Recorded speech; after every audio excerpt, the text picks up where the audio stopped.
Bienvenida o bienvenido a esta nueva exploración semanal. Vaya semana en Wall Street, la que terminó el 27 de junio de 2025. Sí, movidita. Vimos cómo el S&P 500 y el Nasdaq Composite, tocaron campana en máximos históricos de cierre. Impresionante. Cierto. Tenemos aquí el resumen, ¿no?, que detalla este repunte tan notable, y nuestra tarea hoy es intentar desentrañar qué impulsó realmente este optimismo. Ajá. Y qué claves debemos vigilar. Porque, esos récords no salen de la nada, ¿verdad? ¿Fue una sola cosa o una mezcla? Bueno, yo diría que fue principalmente una reacción a la percepción de más calma en el frente geopolítico. ¿Te refieres al alto el fuego? Exacto. El lunes 23 se anunció ese alto el fuego entre Israel e Irán. Y aunque, hubo noticias iniciales de algunas violaciones. Que siempre las hay al principio. Sí, la sensación que predominó en los mercados fue que quizás lo peor había pasado. Se empezó a descontar una futura estabilización, digamos. Entiendo. El impacto geopolítico es un clásico, ¿no? Un motor del mercado.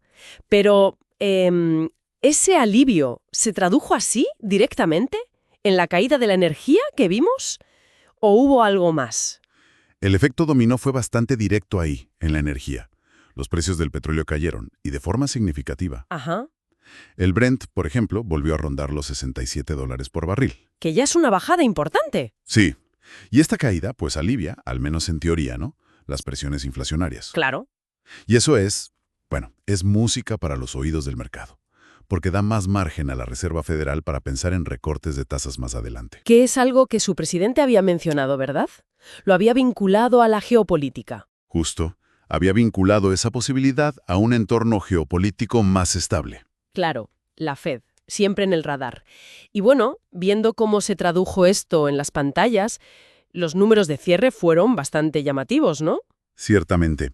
El S&P 500, fíjate, escaló un 3.4% en la semana y cerró en ese récord de 6.173.07 puntos. Casi nada. Y el Nasdaq Composite no se quedó atrás, saltó un 4.2%, hasta su propio máximo histórico, 20.273.46. Impresionante el Nasdaq. Incluso el Dow Jones, que todavía está un 2.7% por debajo de su récord, pero tuvo una buena semana, avanzó un 3.8%. Pero aquí es donde para mí se pone interesante la cosa, porque no todo subió igual. Parece que la historia fue diferente para las empresas más pequeñas. Exacto. Y esa divergencia es fascinante, la verdad. Mientras los gigantes tecnológicos impulsaban los grandes índices... Los de siempre, ¿no? Sí, el Russell 2000, que agrupa a las pequeñas empresas, solo subió un 2,5%. ¿Solo un 2,5%? Es más, si miramos el acumulado del año, las medianas, el S&P Mid Cap 400, y las pequeñas, el S&P Small Cap 600, siguen en negativo. ¿En negativo en el año? Sí, con caídas del 2% y 5% respectivamente en lo que va de año. Entonces, esta divergencia no es solo una estadística fría, no.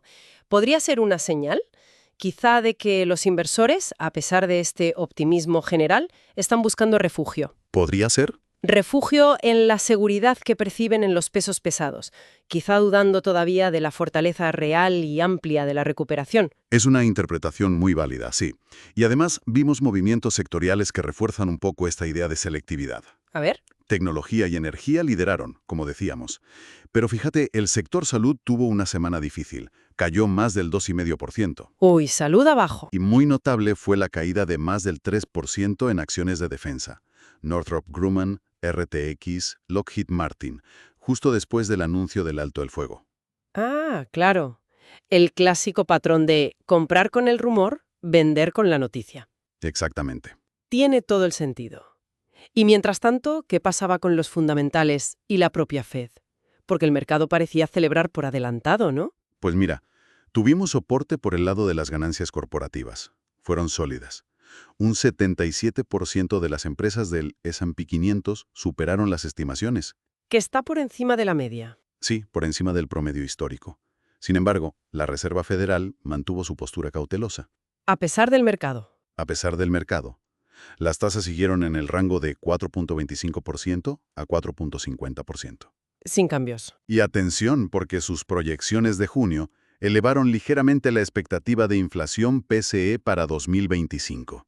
Usan el PCE, el índice de gastos de consumo personal, como su indicador preferido. Sí, lo sé. Pues lo subieron al 3.0%, desde el 2.7% que estimaban en marzo. O sea que la Fed no parece tener tanta prisa por cantar victoria sobre la inflación.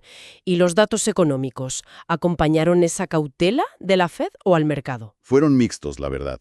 El PCE subyacente de mayo, por ejemplo, subió un 2.7% interanual, un poquito más de lo esperado. ¿Un poquito más? Además, vimos caídas en ventas minoristas y en indicadores de vivienda. Eso por un lado. Vale. Pero por otro, el mercado laboral y la confianza del consumidor mostraron fortaleza. Un cuadro complejo, vamos. Entonces, resumiendo un poco, tenemos un mercado eufórico, ¿no? Marcando récords, impulsado por el alivio geopolítico y esa esperanza de una Fed más flexible a futuro. Ajá. Pero esto choca un poco con datos económicos que son desiguales, mixtos y una Fed que de hecho se muestra algo más preocupada por la inflación a medio plazo. ¿No estará siendo el mercado demasiado optimista? Esa es la gran pregunta. A ver, si conectamos esto con el panorama más general, observamos un mercado con una capacidad, asombrosa para descontar riesgos geopolíticos muy rápidamente. Sí, eso es verdad. Piensa en la baja probabilidad que parece asignar a eventos disruptivos como un cierre del estrecho de Hormuz, por ejemplo, a pesar del impacto potencial que tendría, que sería devastador. Se ignora bastante ese riesgo, sí. Y esto nos lleva a una reflexión final, ¿no? Este fuerte rendimiento que vemos, pero muy concentrado en los grandes índices, en contraste con la debilidad relativa de las empresas más pequeñas, ¿refleja esto una confianza genuina y profunda en una recuperación económica amplia y sostenible? ¿O es más bien una huida hacia la calidad percibida?